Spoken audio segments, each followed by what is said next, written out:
आज के इस वीडियो में हम लोग बीपीएससी 69th के प्रैक्टिस सेट नंबर 8 देखने वाले हैं।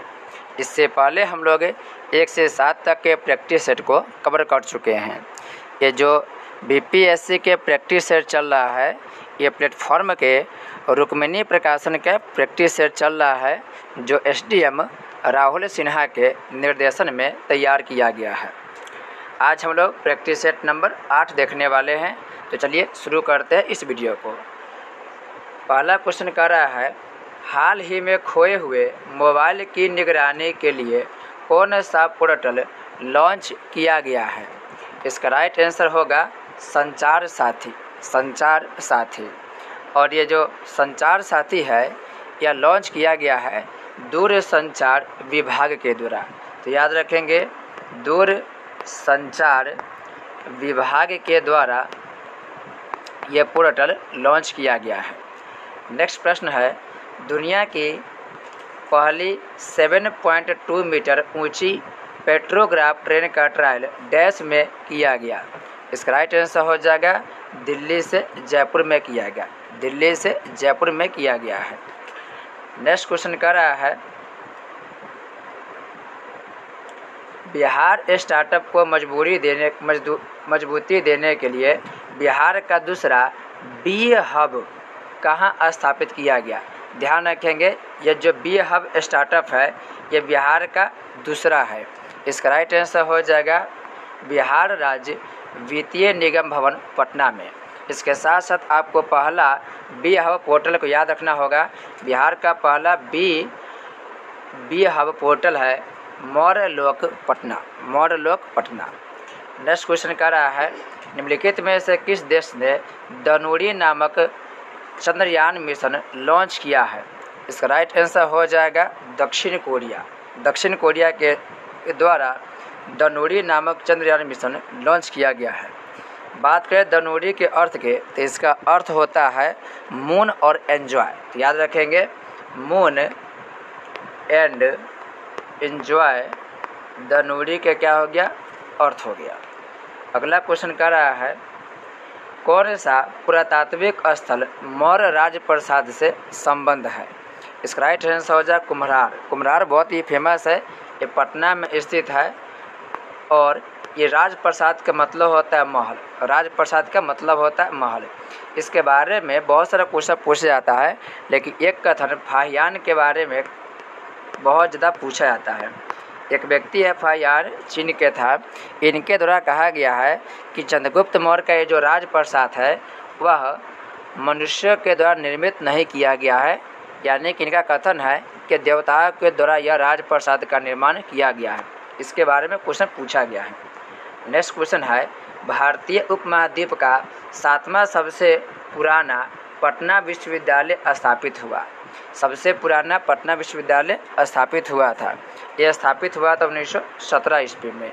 1917 ईस्वी में ही रूसी क्रांति हुआ था लेनिन के नेतृत्व में। रूसी क्रांति। इसके अलावा बात करें चंपारण सत्याग्रह के, तो चंपारण सत्याग्रह यह भी हुआ था सन 1917 ईस्वी में। नेक्स्ट क्वेश्चन कर रहा है, बिहार में भारतमाला प्रोजेक्ट के तहत कितना किलोमीटर सड़क बनाने का लक्ष्य है? इसका राइट आंसर हो जाएगा 1652 किलोमीटर। 1652 किलोमीटर। नेक्स्ट है, भू स्थिर उपग्रह किस दिशा में घूमती है? यह घूमती है पश्चिम से पूरब, और ये पूरी तरह से समझे पृथ्वी के चक्कर लगाती है। भू स्थिर उपग्रह, इसके बारे में यह क्वेश्चन और पूछा जाता है कि यह कितने ऊंचाई पर स्थापित की जाती है? तो यह 36,000 किलोमीटर पर स्थापित की जाती है। इसका नाम भू स्थिर उपग्रह इसलिए है क्योंकि अगर आप धरती से देखेंगे तो आपको स्थिर दिखाई देगा, क्योंकि यह पृथ्वी है और पृथ्वी के ये चारों तरफ चक्कर लगाने वाले यह हो गया भू स्थिर उपग्रह।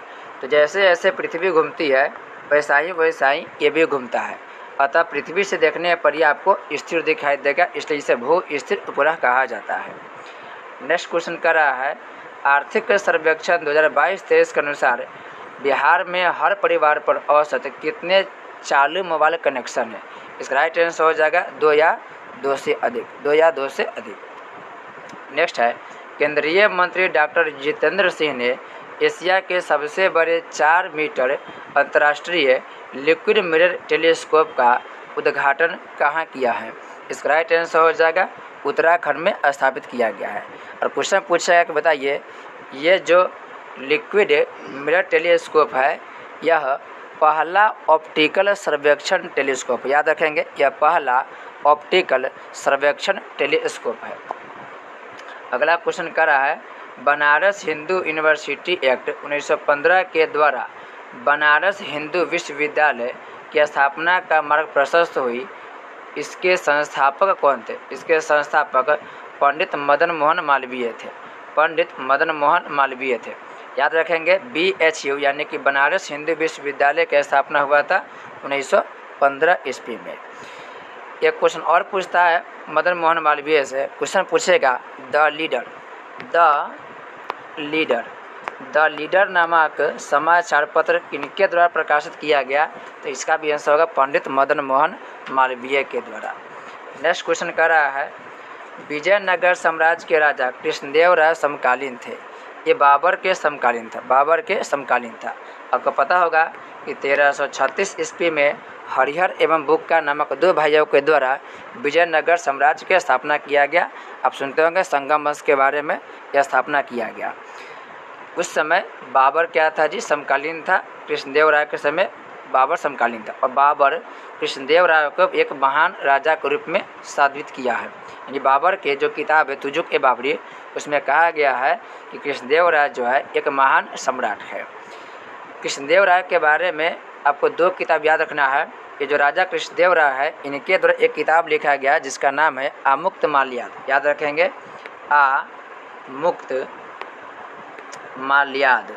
आमुक्त माल्याद कृष्णदेव राय द्वारा लिखा गया है। इसके अलावा जाम्बवंती कल्याणम, याद रखेंगे जाम्बवती कल्याणम आप लिख लेंगे जाम्बवती कल्याणम। ये भी राजा कृष्णदेव राय के द्वारा लिखा गया कृति है। अगला क्वेश्चन की बात करें तो अगला क्वेश्चन कर रहा है मॉन्टेग्यू चेम्सफोर्ड प्रस्ताव किससे संबंधित है? यह संबंधित है भारत में संवैधानिक सुधार के लिए। यह आया कब था? तो यह आया था 1919 में। मॉन्टेग्यू जो था वो भारत सचिव था और चेम्सफोर्ड जो था ये भारत के उस समय वायसराय था। 1909 में मार्ले मिंटो सुधार आया था और इसका भी संबंध संवैधानिक सुधार से है। क्वेश्चन पूछेगा प्रांतों में द्वैत शासन कब शुरू हुआ? ये मॉन्टेग्यू प्रस्ताव के समय शुरुआत हुआ था। नेक्स्ट है जैव उर्वरक कौन सा है? जैव उर्वरक की बात करें तो इसमें एजोस्पिरिलम एक जैव उर्वरक है। आप लोग राइजोबियम के नाम सुनते होंगे। राइजोबियम भी एक जैव उर्वरक है। तो आप लोग इसका नाम भी याद रखिए, क्वेश्चन पूछा गया है। एजोस्पिरिलम राइजोबियम भी बड़ा फेमस है। इसके अलावा एक और याद रखेंगे आप लोग एजोटोबैक्टर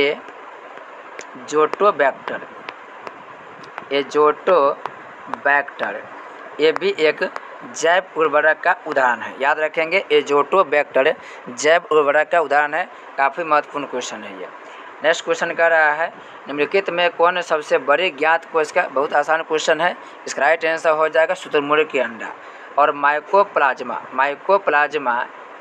ये जो माइकोप्लाज्मा है ये सबसे छोटी कोश का माना जाता है। अगला क्वेश्चन है बड़े वाणिज्यिक बैंकों का राष्ट्रीयकरण कब हुआ था? ये हुआ था 1969 में। 14 बैंकों का राष्ट्रीयकरण हुआ था इंदिरा गांधी के समय 1969 में। फिर 1980 की बात करें तो 1980 में 6 बैंकों का राष्ट्रीयकरण हुआ था। उसमें प्रधानमंत्री श्रीमती इंदिरा गांधी थी। तो याद रखेंगे 19 जुलाई 1969 को 14 बैंक का राष्ट्रीयकरण हुआ। फिर 1980 में हुआ था 6 बैंकों का राष्ट्रीयकरण। सूची 1 को सूची 2 से मिलान करना है। जड़त्व आग होने के बाद करें तो यह हो जाएगा ग्राम सेंटीमीटर स्क्वायर। यंग मापांक की बात करें तो इसका हो जाएगा डाइन प्रति सेंटीमीटर स्क्वायर। श्यानता की बात करें तो श्यानता को मापते पॉइज में और बल को मापते हम लोग डाइन में। नेक्स्ट क्वेश्चन की बात करें अगला क्वेश्चन है ईस्ट इंडिया कंपनी को पूर्वी देशों से व्यापार का एकाधिकार किस वर्ष प्राप्त हुआ? यह आसान क्वेश्चन है। 1600 ईस्वी में 15 वर्षों का एकाधिकार प्राप्त हुआ था ब्रिटेन की महारानी के द्वारा। नेक्स्ट प्रश्न है, स्वच्छ ऊर्जा परिवर्तन को अपनाने में निम्नलिखित में से कौन शीर्ष पर है? या शीर्ष पर कौन राज्य? ये गुजरात और कर्नाटक शीर्ष पर है। जबकि बात करें बिहार, उत्तर प्रदेश और पश्चिम बंगाल, तो यह सबसे पीछे है। यानी बात करें हम लोग बिहार और यूपी के बात करें उत्तर प्रदेश, तो बिहार हो गया, उत्तर प्रदेश हो गया और पश्चिम बंगाल हो गया, वेस्ट बंगाल, ये सब सबसे यह सबसे क्या है, पीछे के राज्य, सबसे पीछे है ये। नेक्स्ट प्रश्न कर रहा है, मुगल काल में किस मदरसे ने मुस्लिम न्यायशास्त्र की पढ़ाई में विशेषता हासिल की? वह स्थित था, यह स्थित था लखनऊ में स्थित था। अब है चित्र में वर्गों की संख्या ज्ञात करना है। टोटल वर्गों की संख्या इसमें हो जाएगा 6। देखिए ये हो गया एक वर्ग, फिर इसके बाद अंदर देखेंगे तो एक वर्ग ये हो जाएगा, 2 हो जाएगा, फिर यहाँ पर आपको 2 वर्ग दिखाई देगा, एक यहाँ पर हो जाएगा, एक यहाँ पर हो जाएगा, 4 वर्ग हो जाएगा, फिर यहाँ पर देखेंगे तो 5 वर्ग हो जाएगा, यहाँ पर देखेंगे तो 6 वर्ग हो जाएगा। हालांकि मैथ रीजनिंग के आपको सोल्यूशन किसी अन्य वीडियो में किया जाएगा, क्योंकि मैथ और रीजनिंग के अगर दोनों के इसी वीडियो में सॉल्व किया जाए तो काफ़ी लंबा वीडियो चला जाएगा। तो याद रखिएगा मैथ और रीजनिंग आप लोग लास्ट में उसका आंसर दिखा दिया जाएगा, सोल्व करेंगे। किसी अन्य वीडियो में 1 से लेकर के 10 तक जितने भी प्रैक्टिस सेट के मैथ और रीजनिंग है उन सबका वीडियो एक साथ दे दिया जाएगा। इसका राइट आंसर कितना हो जाएगा? 6 हो जाएगा। मैथ को अभी हम लोग छोड़ेंगे, किसी अन्य वीडियो में सबको चर्चा किया जाएगा। चलिए अगला क्वेश्चन करा 31 नंबर क्वेश्चन, जीव बाहर का पिरामिड किस पारिस्थितिकी तंत्र में उलट जाता? ये होता है तालाब में। तालाब में क्या हो जाएगा? उल्टा हो जाएगा। नेक्स्ट क्वेश्चन कर रहा है, भारत में जैव विविधता के तप्त स्थल मानिए कि हॉट स्पॉट, याद रखेंगे आपको हॉट स्पॉट से क्वेश्चन पूछेगा। तप्त स्थल बहुत ही रेयर केस में देगा आपको। हॉट स्पॉट है, तो यह हॉट स्पॉट आपको 2 जगह मुख्यतः मिलेगा, एक मिलेगा पूर्वी हिमालय में और एक मिलेगा पश्चिमी घाट में।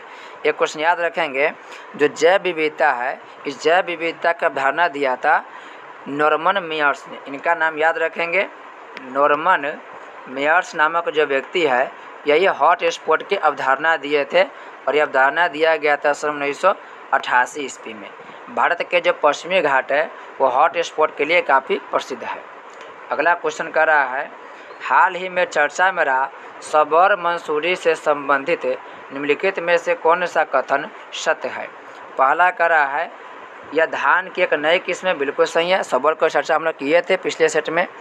उसके बाद कर रहा है, इससे 30 से 35% अधिक उपज की संभावना, ये भी राइट है। तीसरा कर रहा है, इससे 70 क्विंटल प्रति हेक्टेयर उपज की जा सकती, ये भी क्या है? राइट आंसर है। इस तरह से आंसर हो जाएगा इसका डी उपयुक्त में से 1 से अधिक।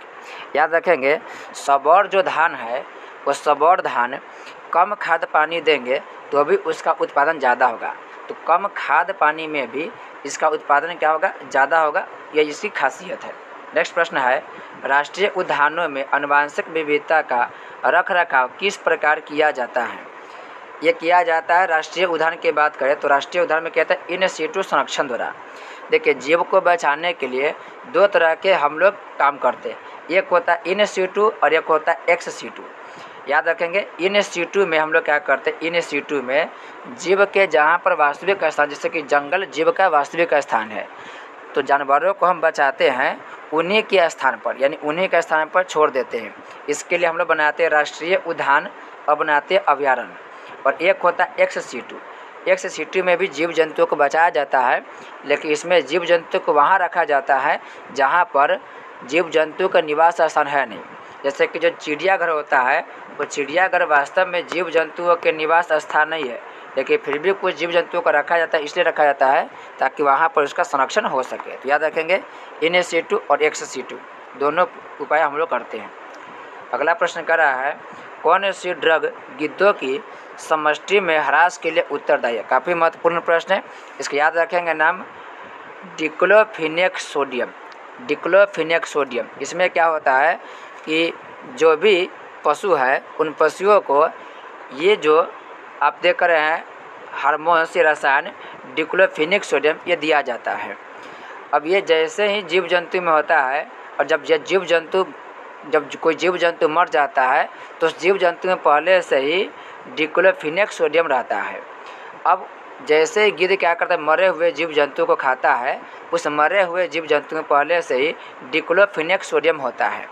यही डिक्लोफिनेक सोडियम उस गिद्ध में चला जाता है, जो उसके किडनी को क्या करता है, ख़त्म कर देता है, जिसके बाद गिद्ध के क्या होता है जी, मृत्यु हो जाता है।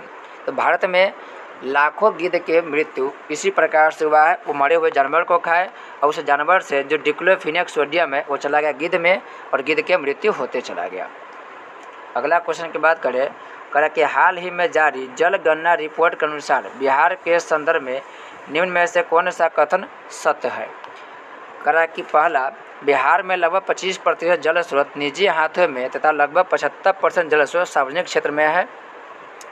ये उल्टा लिख दिया हुआ है, ठीक है, ये गलत हो जाएगा। इसका आंसर हो जाएगा तीसरा नंबर। बिहार में लगभग जो आधे जल स्रोत है वह क्या हो गया, सूख गया है। इसका राइट आंसर हो जाएगा बिहार में लगभग आधे जल स्रोत क्या हो गया है, सूख गया है। इसका राइट आंसर ये हो जाएगा। अगला क्वेश्चन है, भारत गौरव यश का अंतिम सूर किसके लिए प्रयुक्त हुआ। ये प्रयुक्त हुआ हेमू के लिए, राजा हेमू के लिए। भारत के यानी हिंदुस्तान के अंतिम जो हिंदू राजा हुआ है, जो दिल्ली के गद्दी पर बैठा था, वह था हेमू। और ये क्वेश्चन और पूछता है कि विक्रमादित्य की उपाधि धारण करने वाला अंतिम हिंदू राजा कौन था, तो भी हेमू था। अंतिम हिंदू राजा जो विक्रमादित्य की उपाधि धारण किया था, ये हेमू था। काफ़ी ज़्यादा समझे कि इनका इंटरेस्टिंग कहानी है, क्योंकि ये नमक के व्यापारी हुआ करते थे, बनिया समाज से आते और बाद में जाकर ये बहुत ही महान प्रतापी राजा बने। अगला क्वेश्चन कर रहा है, भारतीय संविधान के किस अनुच्छेद में निर्वाचन आयोग के लिए प्रावधान है। काफ़ी आसान क्वेश्चन जी। अनुच्छेद नंबर हो जाएगा 324। 25 जनवरी 1950 को निर्वाचन आयोग की क्या किया गया, स्थापना किया गया। और इसकी चर्चा भारत के संविधान के कैमा नंबर है, भाग नंबर 15 में है। याद है भाग नंबर कितना जी, 15 में। बात करें अनुच्छेद 326 के, तो यहाँ पर दिया अनुच्छेद नंबर डी में 326 में वयस्क मताधिकार की चर्चा है। वयस्क मताधिकार की चर्चा 326 में। अगला क्वेश्चन कर रहा है, निम्नलिखित में से कौन सा एक भारत के राष्ट्रीय जलवायु परिवर्तन कार्य योजना के गत मिशनों में शामिल नहीं है। इसका राइट आंसर होगा नाभिकीय शक्ति राष्ट्रीय जलवायु परिवर्तन कार्य योजना के मिशन में शामिल नहीं है। ये जो राष्ट्रीय जलवायु परिवर्तन कार्य योजना है, इसका गठन हुआ था सन 2008 ईस्वी में। अगला क्वेश्चन है, नमो एप्लीकेशन के जरिए प्रधानमंत्री नरेंद्र मोदी की मन की बात सुनने और फोटो अपलोड करने में बिहार का कौन सा लोकसभा क्षेत्र देश में प्रथम स्थान पाया है। ये आया मोतिहारी, पूर्वी चंपारण के जिला मुख्यालय मोतिहारी, और ये पूरे इंडिया में प्रथम स्थान पाया है। और मन की बात सुनने में पूरे देश में बिहार का जो स्थान आया है वो दूसरे स्थान पर आया है। अगला 41 नंबर क्वेश्चन है, सूची 1 को सूची 2 से मिलान करना है। यहाँ पर संस्थान का नाम दिया है, यहाँ पर उससे संबंधित अनुच्छेद दिया है। तो पहला की बात करें, पहला करा कि भारत का नियंत्रक एवं महालेखा परीक्षक। तो नियंत्रक एवं महालेखा परीक्षक के संबंध हो जाएगा अनुच्छेद नंबर 148 में। इसका हो जाएगा अब तीसरा अनुच्छेद 148 में। वित्त आयोग की बात करें तो इसका हो जाएगा दूसरा। प्रशासनिक अधिकरण की बात करें तो प्रशासनिक अधिकरण का संबंध होगा अनुच्छेद नंबर 323। और संघ लोक सेवा आयोग की बात करें तो इसका संबंध हो जाएगा अनुच्छेद नंबर 315। इसका चर्चा हम लोग पिछले कितने सेट में कर चुके हैं, 2-3 सेट में, तो इसका चर्चा हम लोग कर दिए होंगे। अगला क्वेश्चन कर रहा है, निम्नलिखित योगों में से कौन सा एक भारतीय षड दर्शन का भाग नहीं। आप जानते हैं कि जो दर्शन है वो कुल 6 है। एक है मीमांसा, एक है वेदांत, एक है न्याय, वैशेषिक, सांख्य, योग। ये 6 प्रकार के दर्शन है। उसमें से जो ऑप्शन सी है लोकायत और कपालिक, ये षड दर्शन के भाग नहीं है। याद रखेंगे, दर्शन 6 यहाँ पे देखिए, सांख्य, योग, न्याय, वैशेषिक, मीमांसा, वेदांत, ये सभी दर्शन है, 6 दर्शन। अगला है, मॉन्ट्रियल प्रोटोकॉल निम्न में से किसके रक्षण से संबंधित। आसान क्वेश्चन जी, ओजोन परत के। और ओजोन परत की रक्षा के लिए मॉन्ट्रियल प्रोटोकॉल, यह जो मॉन्ट्रियल प्रोटोकॉल का आयोजन किया गया, 1987 ईस्वी में, और तारीख था 16 सितंबर। तो 16 सितंबर को प्रत्येक साल हम लोग ओजोन पर जो क्षरण हो रहा है उसके संरक्षण के लिए हम लोग ओजोन दिवस मनाते हैं। 16 सितंबर 1987 से शुरू कर दिए मॉन्ट्रियल प्रोटोकॉल, ये मनाना शुरू किया हम लोग 16 सितंबर से। अगला क्वेश्चन कर रहा है, निम्नलिखित में से कौन ऐसा युग्म सही सुमेलित नहीं है? सुमेलित कौन नहीं है? तो इसमें पहला कह रहा है प्रथम विश्व जलवायु सम्मेलन। प्रथम विश्व जलवायु सम्मेलन 1979। यह कथन गलत होगा क्योंकि 1989 में न होकर के यह होगा 1972 में। इसको हम लोग स्टॉकहोम सम्मेलन भी कहते हैं और इसी को प्रथम शिखर सम्मेलन भी कहा जाता है। प्रथम शिखर सम्मेलन भी कहा जाता है। दूसरा करा पृथ्वी शिखर सम्मेलन। तो पृथ्वी शिखर सम्मेलन में पहला जब पृथ्वी शिखर सम्मेलन हुआ था वह हुआ था 1992 ईस्वी में। तो इसका आंसर हो जाएगा 1992। तीसरा करा कार्बन व्यापार मॉन्ट्रियल प्रोटोकॉल। अभी बताया कि मॉन्ट्रियल प्रोटोकॉल का जो संबंध है वो ओजोन प्लस से है, न कि कार्बन व्यापार से। तो इस तरीके से देखा जाए तो तीनों के तीनों कथन क्या गलत होगा? ऑप्शन नंबर डी इसका राइट आंसर हो जाएगा। अगला क्वेश्चन कह रहा है निम्नलिखित जंगलों में से कौन सा जंगल पृथ्वी ग्रह के फेफड़े के रूप में जाना जाता है? आसान क्वेश्चन है। अब जो अमेजन वर्षा वन है उस अमेजन वर्षा वन को पृथ्वी का फेफड़ा कहा जाता है क्योंकि 20% जो ऑक्सीजन है वो 20% ऑक्सीजन अमेजन वर्षा वन के द्वारा ही उत्सर्जित किया जाता है। नेक्स्ट है निम्नलिखित में से किस महाद्वीप में उष्णकटिबंधीय पर्णपाती वनों का विस्तार अधिक है? यह एशिया में। एशिया में सबसे अधिक है। पर्णपाती वन का नाम इसलिए पर्णपाती वन पड़ा है क्योंकि एक खास मौसम में, वर्ष के एक खास मौसम में इस पेड़ के सभी पत्तियां गिर जाती है और इंडिया में पर्णपाती वन वहाँ मिलेगा जहाँ पर 100 से 200 सेंटीमीटर तक वर्षा होती है। तो बिहार, झारखंड, मध्य प्रदेश, आंध्र प्रदेश, यूपी, इन सभी इलाकों में आपको पर्णपाती वन देखने को मिलेगा। नेक्स्ट प्रश्न कर रहा है चिपको आंदोलन के प्रणेता कौन है? तो चिपको आंदोलन के प्रणेता की बात करें तो चंडी प्रसाद भट्ट भी थे, सुंदरलाल बहुगुणा भी थे। इसका आंसर हो जाएगा बी और सी दोनों, यानी कि डी हो जाएगा उपरोक्त में से एक से अधिक। देखिए मेघा पाटेकर जो है, ये मेघा पाटेकर का संबंध नर्मदा बचाओ आंदोलन से। नर्मदा बचाओ आंदोलन का संबंध किससे जी? मेघा पाटेकर से। काफ़ी महत्वपूर्ण, ये भी याद रखेंगे। बाकी इन दोनों के नाम जो सुंदरलाल बहुगुणा और चंडी प्रसाद भट्ट, इनका चिपको आंदोलन संबंधित है। चिपको आंदोलन कहाँ हुआ था? यह हुआ था उत्तराखंड के टेहरी गढ़वाल में। चमोली डिस्ट्रिक्ट में आता है, उत्तराखंड के टेहरी गढ़वाल में। अंगूर के पेड़ को काटने के संबंध में हुआ था ये।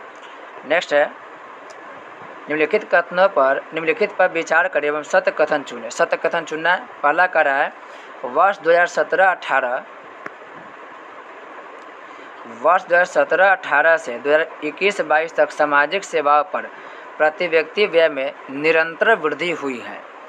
निरंतर वृद्धि के बात बोल रहा है तो यह गलत होगा क्योंकि निरंतर वृद्धि नहीं हो, कभी बढ़ा है तो कभी घटा भी है।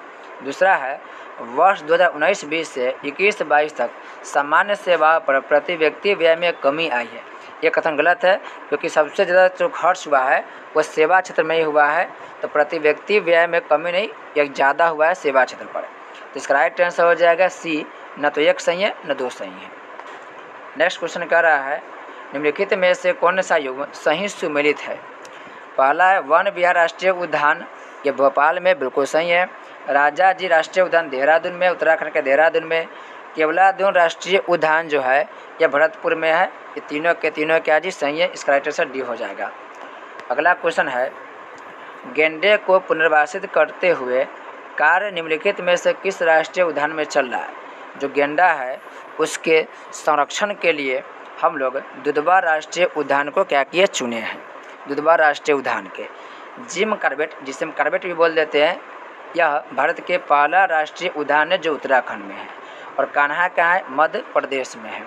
काजीरंगा क्या है? असम में है। और यहाँ पर एक सिंगी गेंडा के संरक्षण किया जाता है और काजीरंगा असम में है। नेक्स्ट है फिनिक्स फर्म की स्थापना निम्नलिखित में से किस व्यक्ति द्वारा की गई? ये महात्मा गांधी के द्वारा किया गया। दक्षिण अफ्रीका में कब किया गया? 1904 ईस्वी में किया गया। अगला है 1924 का बंगाल का तारकेश्वर आंदोलन निम्नलिखित में से किसके विरुद्ध था? 52 के राइट आंसर हो जाएगा मंदिरों में भ्रष्टाचार को लेकर। मंदिरों में भ्रष्टाचार को लेकर 1924 में, ये भी तिथि याद रखेंगे, बंगाल में तारकेश्वर आंदोलन किया गया था। अगला है सबसे धीमी इंटरनेट कनेक्शन सेवा कौन सी है? यह हो जाएगा आपको dial up service. Dial up service. अगला है निम्नलिखित में से किस अधिवेशन के लिए कांग्रेस ने पहली बार एक महिला को अध्यक्ष चुना? ये पहली बार चुने थे कलकत्ता अधिवेशन में जो 1917 में हुआ था। और पहली महिला अध्यक्ष कौन बनी थी कांग्रेस के, तो वो बनी थी Shrimati Annie Besant. Shrimati Annie Besant प्रथम महिला बनी थी कांग्रेस के अध्यक्ष। क्वेश्चन पूछेगा कांग्रेस के प्रथम भारतीय महिला अध्यक्ष कौन बनी थी, तो नाम याद रखेंगे आप लोग सरोजनी नायडू के। अपना नाम रखेंगे सरोजनी नायडू। जो सरोजनी नायडू है ये भारत के प्रथम महिला बनी जो सन 1925 ईस्वी में कानपुर के जो अधिवेशन हो रहा था उसमें अध्यक्षता की थी। नेक्स्ट है लोक हितवादी उपनाम से किसे जाना जाता है, बहुत आसान क्वेश्चन जी, गोपाल हरि देशमुख को। गोपाल हरि देशमुख को एक किताब लिखे तो गोपाल हरि देशमुख जिसका नाम है जाति भेद। तो जाति भेद किताब किनके द्वारा लिखा गया है, ये गोपाल हरि देशमुख के द्वारा लिखा गया है। अगला क्वेश्चन है किस राज्य में राज्यपाल की नियुक्ति संविधान के अनुच्छेद, तो किस राज्य में राज्यपाल की नियुक्ति संविधान के अनुच्छेद नंबर 155 के तहत किया था, 155 के तहत, और 153 में राज्यपाल के पद का उल्लेख किया गया है। नेक्स्ट निम्नलिखित में से कौन प्रथम जनजातीय लोकसभा अध्यक्ष थे। प्रथम जनजातीय लोकसभा अध्यक्ष की बात करें तो पी.ए. संगमा। आपको याद होना चाहिए कि जब राष्ट्रपति प्रणब मुखर्जी चुनाव लड़ रहे थे तो उनके विरोध में पी.ए. संगमा चुनाव लड़ रहे थे, राष्ट्रपति को चुनाव लड़ रहे थे पी.ए. संगमा। नेक्स्ट क्वेश्चन है ऋग्वैदिक काल के प्रारंभ में निम्नलिखित में से किसे महत्वपूर्ण मूल्यवान संपत्ति समझा जाता था, यह है गाय को। गाय को महत्वपूर्ण वस्तु समझा जाता है। और क्वेश्चन पूछता है ऋग्वेद में गाय को क्या कहा गया है, ऋग्वेद में गाय को गवष्टि कहा गया। गवष्टि यानी एक ऐसा जीव जिसको मारना क्या है, पाप है। क्वेश्चन पूछेगा बताइए ऋग्वेद में गाय की चर्चा कितने बार की गई है, तो गाय की चर्चा 174 बार की गई, 174 बार की गई है। अगला है 273 के केल्विन पर जल इतने ही तापमान की बर्फ़ की तुलना में शीतलन में कम प्रभावी होता है। ऐसा इसलिए होता है क्योंकि जल में 273 केल्विन पर इतने ही तापमान की बर्फ़ की तुलना में अधिक ऊर्जा होती है। क्या होती है जी, अधिक ऊर्जा होती है, इसलिए। नेक्स्ट क्वेश्चन कर रहा है कंप्यूटर आंकड़ों के भंडारण करने वाली एक सक्षम युक्ति है, बिल्कुल सही है। दूसरा कर रहा है आंकड़ों का विश्लेषण करने के लिए सक्षम, बिल्कुल सही है। बहुत आंकड़े, अब तो सभी जगह आंकड़ों का विश्लेषण कंप्यूटर के द्वारा ही हो रहा है। तीसरा पूर्ण गोपनीयता बनाए रखने में सक्षम है, बिल्कुल सही है। चौथा कभी कभी वायरस द्वारा अतिक्रमित होता है, कभी कभी, अब तो खैर रेगुलर समस्या बन गया जी, ये वायरस द्वारा अतिक्रमित होता है, ये भी बिल्कुल सही है। इसका राइट आंसर हो जाएगा चारों क्या है, सही है। अगला है लंदन में आयोजित निम्नलिखित गोलमेज सम्मेलन में से किसमें महात्मा गांधी उपस्थित थे, आपको बताया था द्वितीय में शामिल थे। प्रथम गोलमेज 30 में हुआ था, दूसरा गोलमेज 1931 में हुआ था, तीसरा गोलमेज 1932 में हुआ था। दूसरा में गांधी जी गए थे, बाकी किसी में नहीं गए थे। अम्बेडकर जी तीनों गोलमेज सम्मेलन में भाग लिए थे। नेक्स्ट है निम्नलिखित में से किसके प्रभावी होने के कारण हरा शैवालों की संख्या हरी घास की तरह होती है। इसका थोड़ा सा फिर देखेंगे कि निम्नलिखित में से किसके प्रभावी होने के कारण हरा शैवाल का रंग, यहाँ पर रंग हो जाएगा, रंग हरी घास की तरह होता है। इसका राइट आंसर है क्लोरोफिल ए तथा बी के द्वारा, क्लोरोफिल ए तथा बी के द्वारा। अगला है डीजल इंजन में प्रयुक्त ईंधन है, तो डीजल इंजन में बात करें तो डीजल की वाष्प और आयु प्रयुक्त होता है। डीजल इंजन का कारखाना कहाँ है, याद रखेंगे वाराणसी में। वाराणसी में डीजल इंजन का कारखाना स्थित है। नेक्स्ट है किस राज्य सरकार ने हाथियों की सुरक्षा के लिए गज मित्र नामक एक अनूठी पहल शुरू की है, यह शुरू किया पश्चिम बंगाल। मानव और हाथी के बीच में जो संघर्ष होता है उसी को रोकने के लिए गज मित्र नामक अनूठी पहल पश्चिम बंगाल सरकार के द्वारा किया गया है।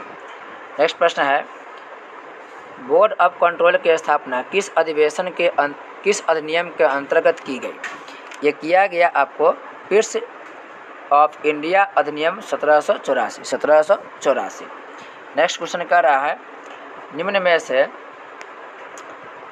गुलरुखी उपनाम से अपनी कविताओं की रचना की, ये किया था सिकंदर लोदी।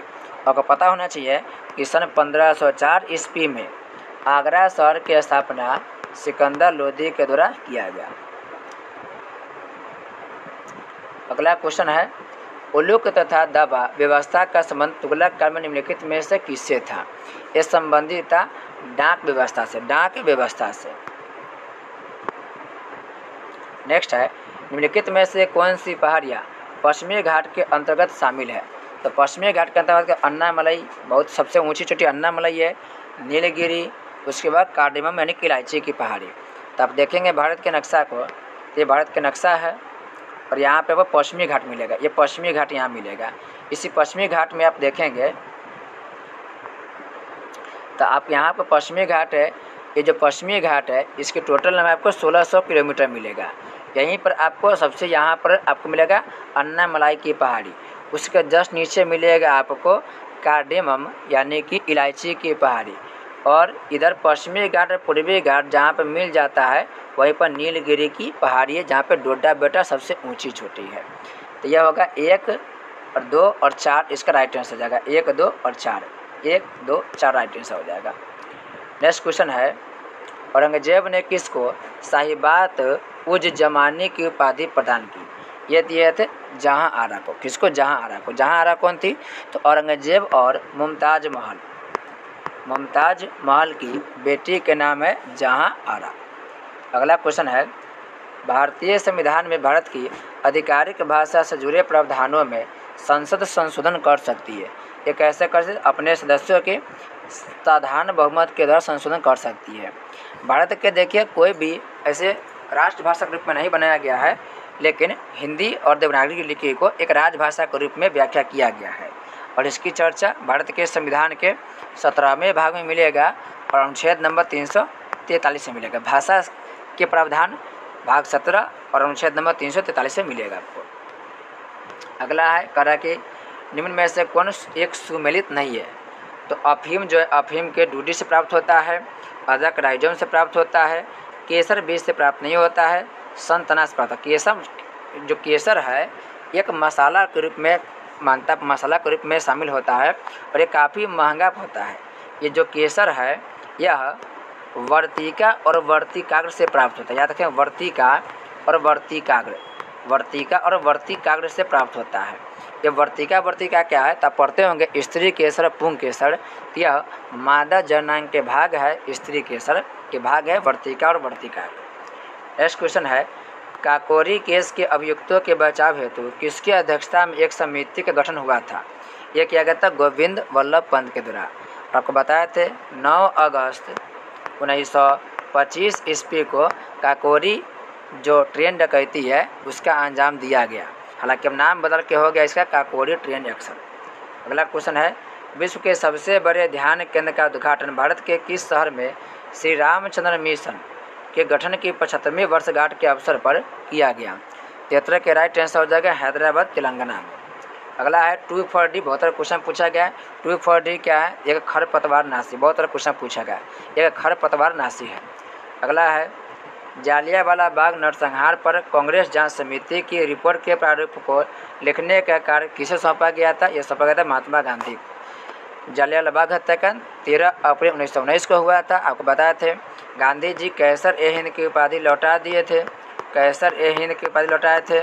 फिर आपको बताए थे नाइटहुड या सर की उपाधि कौन लौटाए थे? ये लौटा दिए थे गुरु रविन्द्रनाथ टैगोर। इसके बारे में पिछले वीडियो में हमने डिटेल से चर्चा किए थे। अगला है, हीमोग्लोबिन HB क्या है? ये जो हीमोग्लोबिन आसान है, ये मानव प्रकृति में पाया जाने वाला क्या है? पदार्थ। इसी वजह से खून का रंग लाल दिखाई देता है। अगला है, भारत के संविधान का निम्नलिखित में से कौन सा अनुच्छेद एक प्रावधान करता है कि राज्य भारत के राज्य क्षेत्र में किसी व्यक्ति को विद्युत के समक्ष क्षमता से या विद्युत समक्ष संरक्षण से वंचित नहीं करेगा? इसका राइट आंसर देगा ये अनुच्छेद नंबर 14। अगला है, 4 डिग्री तापमान पर जल का घनत्व अधिकतम क्यों होता है? इसकी चर्चा में पिछले वीडियो में किए थे। अगर प्रैक्टिस सेट 1 से 7 तक आप देखे हैं, सही से पूरा देखे हैं सही तरीक़ा से, तब को अधिकांश क्वेश्चन के आंसर ऐसे ही मिल जाएगा, क्योंकि इससे 1 से लेकर 7 तक जितने भी क्वेश्चन को एक्सप्लेन किया गया है उस एक्सप्लेनेशन में आपको डायरेक्ट क्वेश्चन यहाँ से टकरा जा रहा है। तो 78 की बात करें तो यहाँ पर देखिए हाइड्रोजन बंध के कारण इसका क्या होता है जी? 4 डिग्री पर जल का घनत्व अधिकतम होता है। क्यों? किसकी वजह से? तो हाइड्रोजन बंध बना लेता है, इसी वजह से इसका तापमान क्या होता है जी? अधिकतम होता है। दूसरा, बर्फ़ की गैर क्रिस्टलीय संरचना कारण बिल्कुल नहीं, गैर क्रिस्टलीय नहीं होगा, ये कथन क्या होगा? गलत हो जाएगा। अगला क्वेश्चन कर रहा है, प्रतिहार राजवंश का वास्तविक संस्थापक कौन था? यह था मिहिर भोज, जिसको शिव भोज के नाम से भी जाना जाता है। मिहिर भोज, जिससे भोज के नाम से जाना जाता है। अगला क्वेश्चन है, हाल ही में चर्चा में रहा सतघरबा जलाशय किस जिले में? यह है मुंगेर जिला। अब मुंगेर में अब देखेंगे तो यहीं पर आपको बंदूक के फैक्ट्री मिल जाएगा मुंगेर में। अगला क्वेश्चन की बात करें कि एस्प्रिन के संबंध में कौन सा कथन सत्य नहीं है? ये कौन सा कथन सत्य नहीं है? तो एस्प्रिन मादक दर्दनाशक दवाओं के अंतर्गत आता है। एक है कि यह न्यूरोलॉजिकली सक्रिय दवा है या खून के थक्के नहीं जमने देता है। तो इसके बारे में उपयुक्त में से जो एक से अधिक कथन है, कोई भी कथन सत्य नहीं है। नेक्स्ट है, लोकसभा के कम से कम कितने सत्र बुलाए जाते हैं? तो वर्ष में कम से कम 2 बार बुलाए जाते हैं और इसकी चर्चा आर्टिकल नंबर 85 में किया गया है।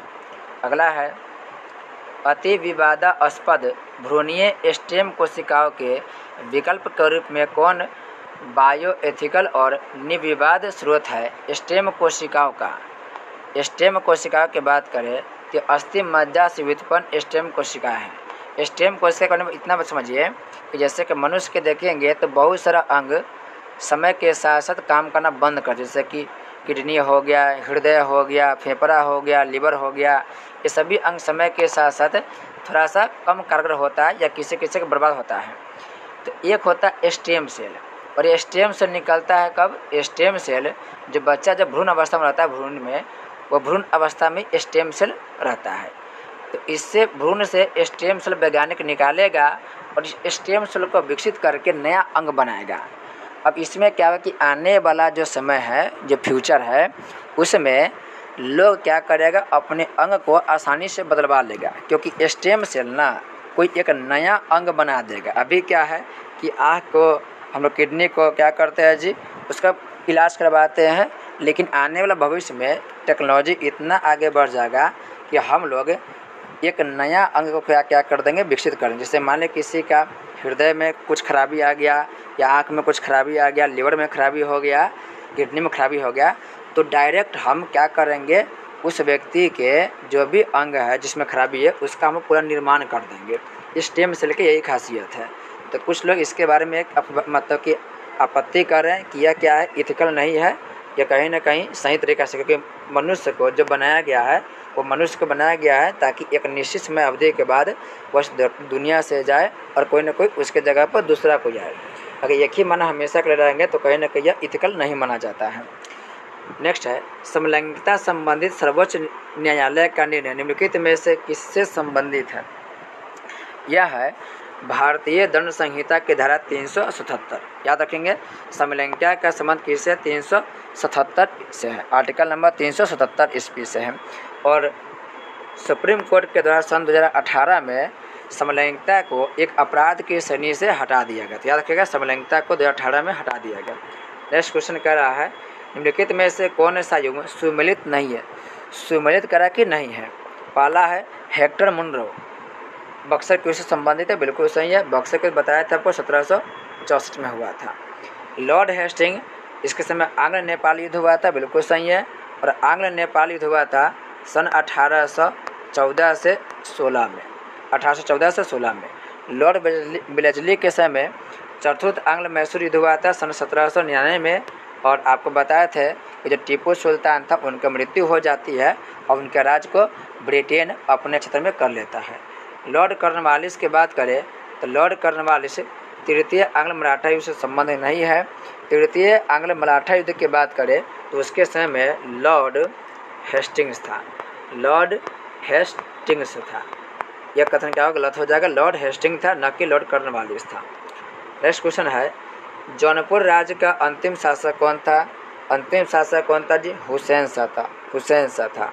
और जौनपुर की स्थापना किया था एफएसटी। एफएसटी कहने का मतलब फिरोज शाह तुगलक। फिरोज शाह तुगलक जौनपुर के संस्थापक था।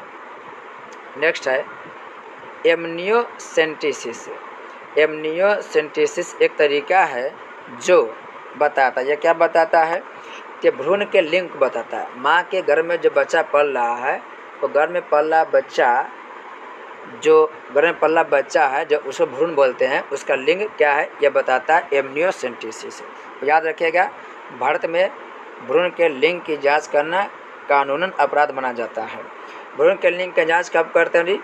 तो यह करते हैं 16 से 18वें सप्ताह में, 16 से 18वें सप्ताह में करते हैं। अगला क्वेश्चन कह रहा है, बराबर पहाड़ी गुफाओं के विषय में निम्नलिखित में से कौन एक सही नहीं है? पहला क्या, बराबर पहाड़ी की पर कुल 4 गुफाएं, बिल्कुल सही है। दूसरा कह रहा है कि 3 गुफाओं की दीवार पर अशोक का अभिलेख उत्कीर्ण है, बिल्कुल सही है। तीसरा है, यह अभिलेख इन गुफाओं की आजीविकों को समर्पित होने को लेकर तो बिल्कुल सही है जी। आप पढ़ेंगे कि अशोक और अशोक के जो पुत्र दशरथ वह आजीविकों के लिए ही इन गुफाओं का निर्माण करवाए थे। चौथा, ये अभिलेख ईसा पूर्व 6वीं शताब्दी में, यह कथन गलत हो जाएगा क्योंकि यह अशोक के द्वारा और उसके जो वंशज उनके द्वारा निर्माण किया गया है, और अशोक के जो अवधि है वह है 3री सदी ईसा पूर्व। तो यह 6वीं ईसा पूर्व नहीं, यह 3 BC यानी कि 3 ईसा पूर्व से संबंधित है। यह क्वेश्चन और याद रखेंगे, जो बराबर की पहाड़ी है यह बिहार के जहानाबाद जिला से संबंधित है। जहानाबाद जिला से क्या जी, संबंधित है। अगला क्वेश्चन कह रहा है, जैव सूचना विज्ञान में घटनाक्रम गतिविधि के संदर्भ में समाचारों में कभी कभी दिखने वाला पद ट्रांसक्रिप्टोम किसे निर्दिष्ट करता है? ये किसे निर्दिष्ट करेगा? यह करता है किसी जीव द्वारा अभिव्यक्त mRNA अणुओं की पूर्ण श्रृंखला को निर्दिष्ट करता है। नेक्स्ट है, बीटी बैगन क्या है? तो बीटी बैगन आनुवांशिकी रूप से परिवर्तित बैगन, यानी एक आनुवांशिक रूप से परिवर्तित करके बैगन बनाया गया जिसका नाम है बीटी बैगन। नेक्स्ट है, हरित क्रांति में प्रयुक्त मुख्य फसल कौन सा है? हरित क्रांति में मेन है मैक्सिकन गेहूँ। याद रखिएगा, खाद्यान्न फसलों के उत्पादन वृद्धि के लिए हम लोग हरित क्रांति क्या किए थे, लाए थे 1967-68 के समय में। किसी किसी बुक में 66 मिलेगा, वो भी ठीक है। इसमें हम लोग क्या किए थे, इंडिया के गेहूँ और मैक्सिको के गेहूँ को मिला दिए थे और एक नया गेहूँ बनाए। उस गेहूँ को जब लगाए तो गेहूँ के उत्पादन में काफ़ी वृद्धि हुआ। तो चूँकि खाद्यान्न फसलों में वृद्धि हुआ, इससे नाम रखे थे हरित क्रांति। और इसका जनक कौन है इंडिया में? इसका जनक है M.A. स्वामीनाथन। M.A. स्वामीनाथन भारत में हरित क्रांति के जनक है। अब पूरे दुनिया की बात करें तो पूरे दुनिया में कौन हो जाएगा? पूरे दुनिया में होगा नॉर्मन बोरलॉग। नॉर्मन बोरलॉग आसान क्वेश्चन जी, बहुत बार चर्चा हुआ होगा। नेक्स्ट है, उद्योगों में निम्नलिखित सूक्ष्मजीवों में से कौन सा एक प्रकार सर्वाधिक व्यापक रूप से उपयोग में आता है? यह हो जाएगा जीवाणु, सूक्ष्म शैवाल और कवक।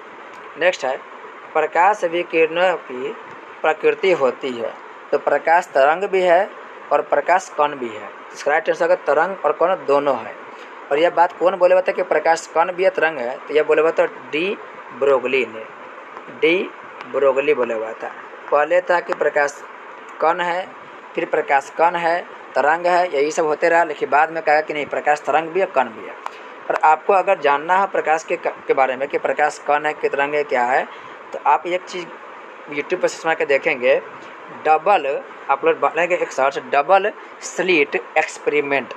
डबल स्लिट एक्सपेरिमेंट, उसमें एक प्रकाश के कण और तरंग के बारे में नया नया इंटरेस्टिंग बात किया गया है। हालांकि यह प्रयोग बहुत पहले हुआ था, लेकिन जब आप इसे देखेंगे तो काफ़ी आपको आश्चर्य लगेगा इस एक्सपेरिमेंट के बारे में।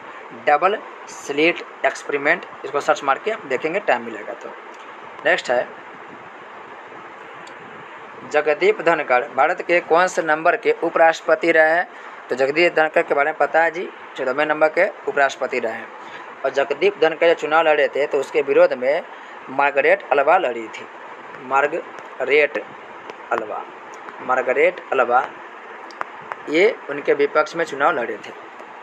नेक्स्ट है, निम्नलिखित में से किन स्थानों पर डचों ने अपने व्यापारिक अड्डे स्थापित किए? तो ये चर्चा हम लोग किए थे हालांकि पिछले सेट में। ये नागपट्टनम, चिंसुरा, मसूलीपट्टनम में किए थे, सूरत, बलोच, आगरा में भी किए थे, और कोचिन, अहमदाबाद, पटना, इस सब में किए थे। हम बताए थे आपको पटना में कब किए थे, पहला कब किए थे, ये सब आप लोग कमेंट बॉक्स में लिखिए कि डच पटना में व्यापारिक कोठी कब स्थापित किए थे। आपको कुछ बात बता दें, डच ईस्ट इंडिया कंपनी उसका स्थापना हुआ था 1602 में, और ये इंडिया में पहला फैक्ट्री लगाए थे 1605 में लगाए थे।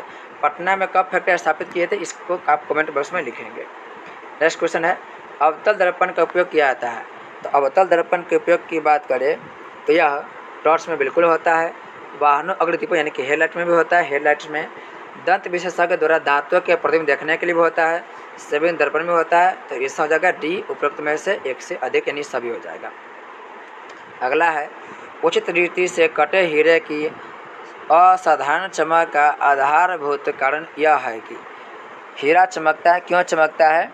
क्योंकि उसका अति उच्च अपवर्तन सूचकांक होता है, यानी हीरा जो है इसका अपवर्तनांक बहुत होता है, इसलिए हीरा कुछ समय के लिए प्रकाश को अपने अंदर ही रोक कर रखता है, इसलिए वो चमकता है। हीरे का अपवर्तनांक पूछा कितना है, तो यह अपवर्तनांक है 42.42। नेक्स्ट है निम्न में से कौन संक्रामक है, तो तपेदिक जो रोग है यह संक्रामक है। नेक्स्ट है कोरोनरी धमनी बाईपास सर्जरी में जो रक्तवाहिका ग्राफ्ट हेतु प्रयोग में ली जाती है वह होती है, यह सीने या छाती के वक्ष स्थान से ली गई धमनी होती है।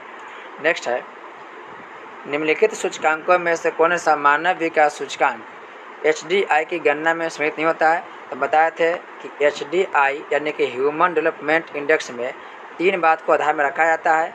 एक होता है प्रति व्यक्ति आय, दूसरा होता है साक्षरता दर और तीसरा जीवन प्रत्याशा। सामाजिक असमानता को नहीं रखते हैं और HDI में नॉर्वे सबसे आगे है और भारत का स्थान 132 में है। आप लोग देख लेंगे लेटेस्ट में भारत का स्थान कौन है, क्योंकि 131 132 इसी दोनों के बीच में भारत का स्थान रहता है। 102 नंबर क्वेश्चन कर रहा है निम्नलिखित घटनाओं को कालानुक्रम में व्यवस्थित कीजिए और नीचे दिए गए कोटों में से सही उत्तर चुनिए। तो साइमन आयोग बनाया था, यह आयोग की नियुक्ति हुआ था 1927 में। दांडी यात्रा गांधी जी किए थे 1930 में। जालियांवाला बाग हुआ था 1919 में और फिरोज शाह मेहता की मृत्यु हुआ था 1915 में। आप देख लीजिए जी, ये 15 सबसे पहले होगा, फिर 19 होगा, फिर 27, फिर 30 हो जाएगा। आप देख लीजिए 15, 19, 27, 30। अगला है वह देश जो अड़िए अफवाह का उदाहरण है, यह हो जाएगा श्रीलंका, याद रखें श्रीलंका हो जाएगा। अगला है the rise and growth of economic nationalism in India के लेखक है। The rise and growth of economic nationalism in India के लेखक कौन है? क्या हो जाएगा? बिपिन चंद्र। ये बिपिन चंद्र इंडिया के बहुत बड़े इतिहासकार है। अब देखते हैं कि जितने भी सिविल सर्विस की तैयारी करने वाले स्टूडेंट होंगे उनके पास बिपिन चंद्र के बुक होंगे। तो आधुनिक भारत के बारे में बड़ा विस्तार पूर्वक ये बिपिन चंद्र लिखे हैं। यह मार्क्सवादी विचारधारा के लेखक है। बिपिन चंद्र मार्क्सवादी विचारधारा के आज लेखक है। पहला क्वेश्चन क्या है, हाल ही में ICAR के द्वारा बिहार के किस अनुसंधान केंद्र को राष्ट्रीय स्तर की संस्था घोषित की गई है? 105 के राइट आंसर हो जाएगा मखाना अनुसंधान केंद्र दरभंगा को। और पूरे इंडिया में मखाना सबसे अधिक कहाँ होता है? बिहार में होता है। और बिहार में कहे तो दरभंगा वाले क्षेत्र, मधुबनी क्षेत्र में खूब ज़्यादा होता है। नेक्स्ट है दक्षिण पश्चिमी एशिया का निम्नलिखित में से कौन सा एक देश भूमध्य सागर तक फैला नहीं है? भूमध्य सागर तक फैला हुआ नहीं है, तो जॉर्डन फैला हुआ नहीं है। जॉर्डन जो है बीच में आता है, इजराइल हो गया, फिलिस्तीन हो गया, इराक हो गया, इन सभी देशों के बीच में आता है जॉर्डन। मृत सागर जॉर्डन में ही है। बाकी इन सब देश को देखेंगे तो यह कहीं ना कहीं भूमध्य सागर से संपर्क करता है। नेक्स्ट है निम्नलिखित योगों में सुमिलित करना है, सुमिलित कौन करा कि नहीं है? तो सुमिलित नहीं कर है तो आप देवगिरी को देखेंगे तो देवगिरी के शासक शंकर देव राइट आंसर हो जाएगा जी। वारंगल की बात करें तो वारंगल के रामचंद्र देव, यानी रामचंद्र जो देव है ये रामचंद्र देव आपको देवगिरी के ही शासक है। होयसला की बात करें तो होयसला के होगा वीर वल्लभ 3, ठीक है। मदुरई के वीर पांडव हो जाएगा, बिल्कुल सही है। वारंगल की बात करें तो काकतीय राजवंश यहाँ पर था वारंगल में। और चोल 5 ये जो वारंगल है, वारंगल की बात करें तो वारंगल में आपको एक राजा मिलेगा, बहुत महान राजा, चोल द्वितीय मिल जाएगा। और एक आपको मिल जाएगा रुद्र प्रथम। तो रुद्र प्रथम और चोल द्वितीय का संबंध किससे होगा? वारंगल से हो जाएगा। अगला क्वेश्चन करें 108 नंबर क्वेश्चन कर रहा है दिए गए युग्मों में से कौन सही सुमिलित नहीं है? यहाँ पर आपको दिया देश, यहाँ पर दिया राजधानी, सुमिलित करा कि नहीं है? बहामास की बात करें तो बहामास के हो जाएगा नासाउ, बिल्कुल सुमिलित है। कोस्टारिका के सान जोस हो जाएगा। निकारागुआ की बात करें तो निकारागुआ के वेल्मोपान नहीं होगा, वेल्मोपान जो होगा ये बेलीज के होगा, याद रखेंगे। बेलीज की राजधानी क्या होगा? वेल्मोपान हो जाएगा। यहाँ पर ये जो निकारागुआ है, इस निकारागुआ का राजधानी हो जाएगा मानागुआ हो जाएगा। और डोमिनिकन रिपब्लिकन की बात करें तो डोमिनिकन रिपब्लिकन के सांटो डोमिंगो रिपब्लिक हो जाएगा, ये राइट आंसर है। ये जितने भी देश है आप जब देखेंगे उत्तरी अमेरिका दक्षिणी अमेरिका, जैसे कि देखिए, हालांकि हम बना रहे गलत नक्शा बनेगा फिर भी समझने की कोशिश करेंगे। ये हो गया आपको उत्तरी अमेरिका मान लिया जाए, और नीचे आपको दक्षिणी अमेरिका मिलेगा। इसी के यहाँ पर बहुत छोटे छोटे देश है, उसमें बहामस मिलेगा, कोस्टारिका, निकारागुआ, डोमिनिकन रिपब्लिकन, यही सब आपको देश मिलेगा इसी क्षेत्र में। अगला क्वेश्चन कर रहा है, समन्वित बाल विकास परियोजना के अंतर्गत निम्नलिखित में से कौन सा एक सम्मिलित नहीं है। 109 के आपको राइट आंसर हो जाएगा परिवार नियोजन सम्मिलित नहीं है। नेक्स्ट है, निम्न में से सर्वाधिक जनघनत्व किस जिला में है। तो सबसे अधिक इसमें ऑप्शन की बात करें तो डी हो जाएगा, हालांकि शिवहर के जनसंख्या घनत्व सबसे अधिक है। और दूसरे स्थान पर पटना था। शिवहर में कितना है 1880 लोग है, और पटना की बात करें तो पटना में मात्र 1823 है। मात्र नहीं, बहुत है जी 1823, शिवहर के मुकाबले में कम है, लेकिन शिवहर है नहीं तो पटना इसका राइट आंसर हो जाएगा। नेक्स्ट है, शैतान का गोल्फ कोर्स नाम से प्रसिद्ध मृत्यु की घाटी कहाँ है, तो यह यूएसए में है। नेक्स्ट है, पठार पर स्थित नगर है। पठार पर कौन होगा, स्पेन की राजधानी मैड्रिड पठार पर है। नेक्स्ट है, बिहार का अक्षांशीय विस्तार, तो बिहार का अक्षांशीय विस्तार का है कि 24 डिग्री 20 मिनट से 27 डिग्री 30 मिनट के होगा। और देशांतरीय विस्तार की बात करें तो देशांतरीय विस्तार 83 से कितना होगा 88 डिग्री, 83 से 88 डिग्री। नेक्स्ट है, सुरक्षा के लिए मराठों के राष्ट्र के दावों को किस नाम से जानते हैं जी। तो सुरक्षा के लिहाज से मराठा दो कर लेते थे, एक था चौथ, एक था षडदेशमुखी, चौथ और देशमुखी। तो यहाँ पर करेक्ट सुरक्षा मराठों के राष्ट्र के दावों में से किसके नाम से जानते थे, तो यह होगा आपको चौथ। क्या हो जाएगा जी, चौथ हो जाएगा। और आपको बात करें इसमें षडदेशमुखी क्या था, षडदेशमुखी भी लेता था, यह होता था 1/10 भाग पर, 1/10 भाग पर। ये जो चौथ है, यह चौथ पड़ोसी राज्यों से सुरक्षा के बदले लेते थे कि आप हम आक्रमण नहीं करेंगे, उसके बदले में आपको टैक्स देना पड़ेगा, वो था चौथ, यानी कि 1/4 चौथा भाग देना पड़ता था। नेक्स्ट है, बिहार का राजकीय पुष्प कौन है जी। बिहार का राजकीय पुष्प क्या होगा, गेंदा के फूल होगा। पक्षी कौन है, गौरैया हो जाएगा, और राजकीय पशु बैल हो जाएगा। नेक्स्ट है, सर थॉमस मुंडो किस वर्ष में मद्रास के गवर्नर रहे। तो थॉमस मुंडो की बात करें तो 1820 से 1827 तक यह गवर्नर रहे थे। नेक्स्ट है, बिहार का तराई प्रदेश विस्तृत है, यह हो जाएगा भारत नेपाल सीमा के समानांतर तराई प्रदेश स्थित है। अब सुमेलित करना है, इसमें क्या कौन सुमेलित नहीं है। संथाल विद्रोह खूब चर्चा की 1855 में हुआ था, कोल विद्रोह 1831 में हुआ था, खासी विद्रोह 1829 में हुआ था, अहोम विद्रोह असम में हुआ था, 1815 में नहीं हुआ था, यह हुआ था 1828 में हुआ था। नेक्स्ट है, निम्नलिखित में से किसने 5 मार्च 2023 को संतोष ट्रॉफी राष्ट्रीय फुटबॉल चैंपियनशिप जीती। ये जीतने वाला राज्य था कर्नाटक, और इसमें कर्नाटक हराया था किसको, मेघालय राज्य को हराया था। नेक्स्ट है, निम्नलिखित झीलों में से कौन सी बिहार में स्थित है। तो बिहार में अनुपम झील स्थित है, और यह अनुपम झील बिहार के कैमूर डिस्ट्रिक्ट में। नेक्स्ट है, निम्नलिखित नगरों में से कौन सा एक भूमध्य रेखा के सर्वाधिक निकट है। तो भूमध्य रेखा के निकट की बात करें तो इसमें सबसे निकट हो जाएगा सिंगापुर भूमध्य रेखा से मात्र 137 किलोमीटर नज़दीक है। देखिए इनमें से करें सबसे नज़दीक तो सिंगापुर होगा। अगला क्वेश्चन कर रहा है, चंपारण कृषक जांच समिति का सदस्य निम्नलिखित में से कौन नहीं था। तो बाबू अनुग्रह नारायण सिंह नहीं थे। नेक्स्ट है, बेगूसराय में चौकीदारी कर के विरुद्ध आंदोलन एक हिस्सा था। तो यह था सबने अवज्ञा आंदोलन के। सबने अवज्ञा आंदोलन में अलग अलग स्थानों पर अलग अलग विरोध हुआ था, अलग अलग आंदोलन किया गया था। बिहार में चौकीदारी कर चला था, आप यही देखेंगे तो यही करबंदी आंदोलन भी चलाया था। गुजरात में भी चौकीदारी कर आंदोलन चला था। सबने अवज्ञा आंदोलन गांधी जी द्वारा किया गया था 1930 ईस्वी में, और गांधी जी का दूसरा जन आंदोलन सबने अवज्ञा आंदोलन ही था। नेक्स्ट है, प्रोटेम स्पीकर सामान्यतः किसे नियुक्त किया जाता है जी। आपको बताए थे जो भी नवनिर्वाचित लोकसभा होता है उसके जो सबसे बुजुर्ग होगा यानी वरिष्ठतम सदस्य, उसी को क्या चुन लिया जाएगा, प्रोटेम स्पीकर चुन लिया जाएगा। और जब अध्यक्ष का चुनाव हो जाएगा तो प्रोटेम स्पीकर अपने पास से हटा दिए जाते हैं, यानी कि हट जाते हैं। नेक्स्ट 125, कैमूर पठार किसके लिए प्रसिद्ध है। तो कैमूर के पठार की बात करें तो 125 का राइट आंसर हो जाएगा चूना पत्थर के लिए क्या प्रसिद्ध है। नेक्स्ट है, नमक सत्याग्रह के दौरान बिहार में लोगों ने नमक बनाने के साथ साथ किस कर के विरोध में सरकार का विरोध किया था, यह अभी बताते, चौकीदारी करके विरोध किया था। नेक्स्ट है, निम्नलिखित में से कौन सा ग्रह पृथ्वी के निकटतम है? तो पृथ्वी के निकटतम की बात करें तो इसमें से हो जाएगा मंगल ग्रह सबसे निकट है। नेक्स्ट है, जनगणना 2011 के अनुसार बिहार की दशकीय वृद्धि दर कितनी है? तो बिहार में जनसंख्या बहुत ज़्यादा वृद्धि दर है बिहार में, इसका कितना जी 25.4% दशकीय वृद्धि दर है, बहुत ज़्यादा वृद्धि हो रहा है बिहार की जनसंख्या में। नेक्स्ट क्वेश्चन कर रहा है, निम्नलिखित में से कौन संयुक्त सम्मिलित नहीं है?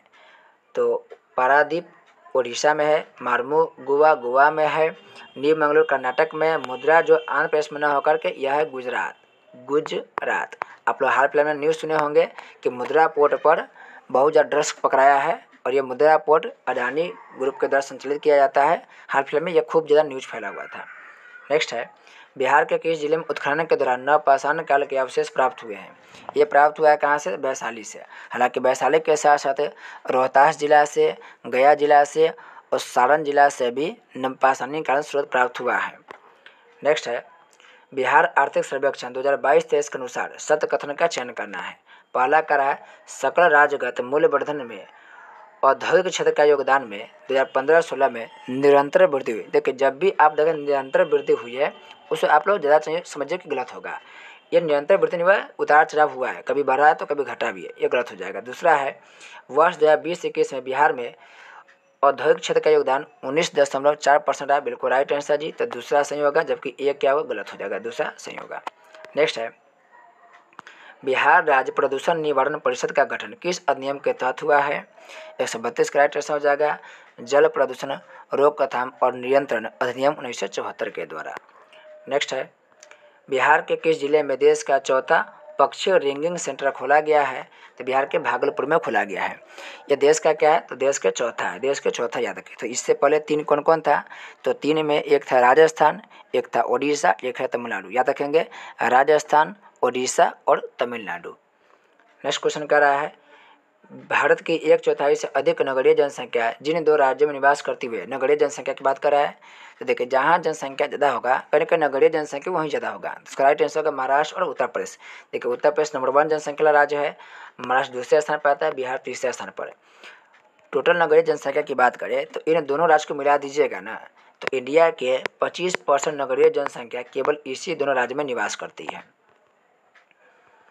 अगला क्वेश्चन कर रहा है, किस देश ने दुनिया के सबसे बड़े हाइड्रोजन ईंधन सेल बिजली संयंत्र का उद्घाटन किया है? यह किया दक्षिण कोरिया। और 5G लॉन्च करने वाला पहला देश कौन बना? दक्षिण कोरिया। अब देखते होंगे सैमसंग कंपनी के मोबाइल वो दक्षिण कोरिया के ही है। नेक्स्ट क्वेश्चन कर रहा है, किस राज्य के उच्च न्यायालय के न्यायाधीश अन्नी रेड्डी अभिषेक रेड्डी का तबादला पटना हाईकोर्ट में कर दिया गया? तो ये पहले कहाँ थे? तेलंगाना के थे, तेलंगाना। नेक्स्ट है, कल्याणकारी उपाय और सामाजिक सुरक्षा के लिए किस राज्य सरकार ने आसरा पेंशन योजना की शुरुआत की? तो आसरा पेंशन योजना के संबंध आपको कहाँ से मिलेगा? आसरा पेंशन योजना के संबंध आपको मिलेगा तेलंगाना से। कहाँ से मिलेगा जी? तेलंगाना से मिलेगा। ये जो आसरा पेंशन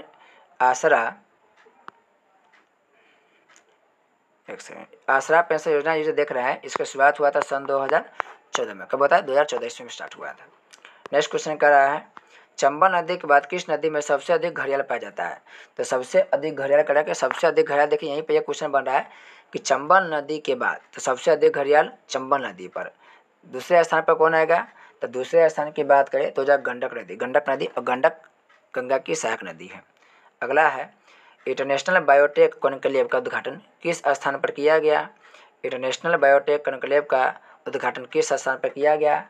इसका राइट आंसर हो जाएगा इम्फाल में किया गया, इम्फाल में। नेक्स्ट है, भारत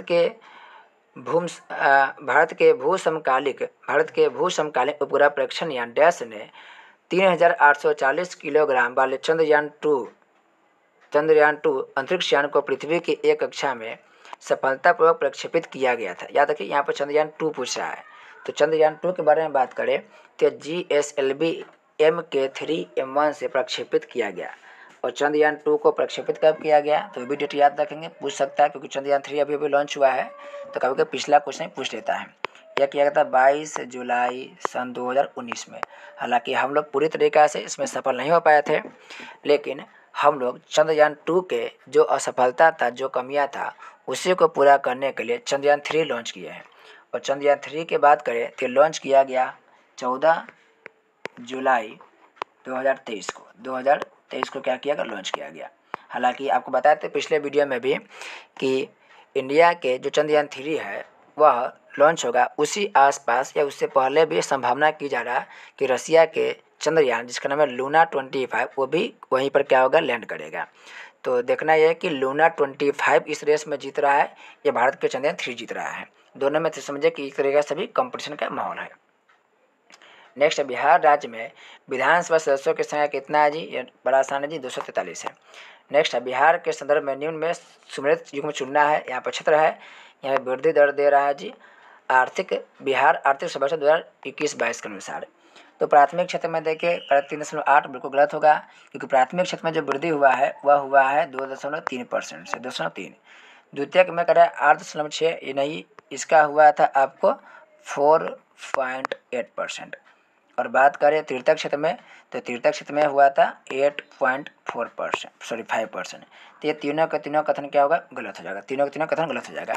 एक क्वेश्चन और याद रखेंगे आप लोग, प्राथमिक द्वितीयक तृतीयक क्षेत्र में योगदान पूछेगा कि बिहार के जीडीपी में प्राथमिक द्वितीयक तृतीयक योगदान कितना है। तो प्राथमिक क्षेत्र में योगदान आपको मिलेगा 19.3%। द्वितीयक क्षेत्र में योगदान की बात करें तो मिलेगा 19.5%। और सबसे ज़्यादा योगदान तृतीयक क्षेत्र का है, यह है 61.2%। याद रखेंगे, सबसे कम योगदान प्राथमिक क्षेत्र में, सबसे अधिक सेवा क्षेत्र में है। अगला है, पौधों द्वारा ली गई विकिरण ऊर्जा निम्न परिणाम देती है। यह क्या परिणाम देगी, जल का प्रकाश अपघटन का परिणाम देती है। नेक्स्ट है, निम्न में से किसका सही सुमेल नहीं है। जो तृणभक्षी है यह गौण उपभोक्ता नहीं होता है, बल्कि यह प्राथमिक उपभोक्ता होता है। याद रखेंगे, इससे पिछले भी चर्चा किए थे, यह प्राथमिक उपभोक्ता होता है। अगला है, नेक्स्ट क्वेश्चन है, बिहार आर्थिक सर्वेक्षण 2022-23 के संबंध में निम्न कथनों का चयन करना है। पहला कह रहा है, राज्य सरकार द्वारा संग्रहित कर राजस्व में राज्य वस्तु एवं सेवा कर का हिस्सा 55.3% है। यानी कि यह कह रहा है जो SGST है, SGST उसमें कितना हिस्सा है, तो 55.3% है। यह बिल्कुल सही आंसर हो जाएगा। दूसरा कह रहा है, अलौह खनन एवं धातु उद्योग से कुल 32 से 14 करोड़ राजस्व रुपया का राजस्व प्राप्त हुआ। यह कथन गलत हो जाएगा, इसका राइट आंसर हो जाएगा कथन ए। नेक्स्ट है, पित्तपिंड कहाँ पाई जाने वाली कोशिकाओं की संहति है। तो पित्तपिंड कहाँ मिलेगा, यह क्या मिलेगा जी, आपको मिल जाएगा अंडाशय में, अंडाशय मिल जाएगा। नेक्स्ट है, अगला क्वेश्चन कर रहा है, हमारे शरीर का अधिकतम भार है, अधिकतम भार जल से होता है। प्राणियों में क्वेश्चन पूछता है कितना % जल है, तो 65%। प्राणियों में कितना, 65% जल सही है। और पौधे में कहा जाए तो पौधे में 90 से 99% तक क्या होता है, पानी होता है। अगला है, भौगोलिक क्षेत्रफल की दृष्टि से भारत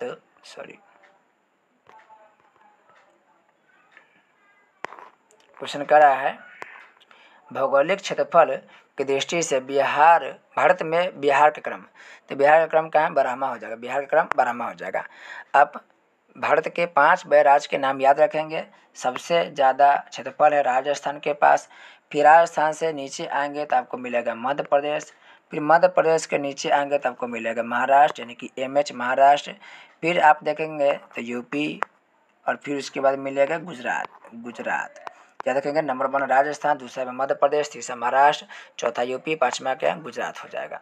बिहार का स्थान 12वां नाम पाता है, लेकिन जनसंख्या में बिहार 30वें स्थान पर आता है। नेक्स्ट है, मानव भ्रूण का हृदय कब स्पंदन करने लगता है। यानी मानव जो माँ के गर्भ में रहता है उसका हृदय कब धड़कना शुरू कर देता है, तो यह अपने परिवर्धन के चतुर्थ सप्ताह में, यह हृदय धड़कने लगता है। और जब दूसरे महीना रहता है, दूसरा महीना, तो दूसरे महीने में जब बच्चा दूसरे महीना का होता है तब उसके अंगों का विकास होने लगता है, और परिवर्धन के चतुर्थ सप्ताह में उसका दिल के धड़कन स्टार्ट हो जाता है।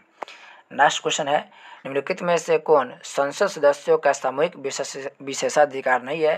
तो हो जाएगा साक्षी के रूप में उपस्थिति से स्वतंत्रता, साक्षी के रूप में उपस्थिति से स्वतंत्रता।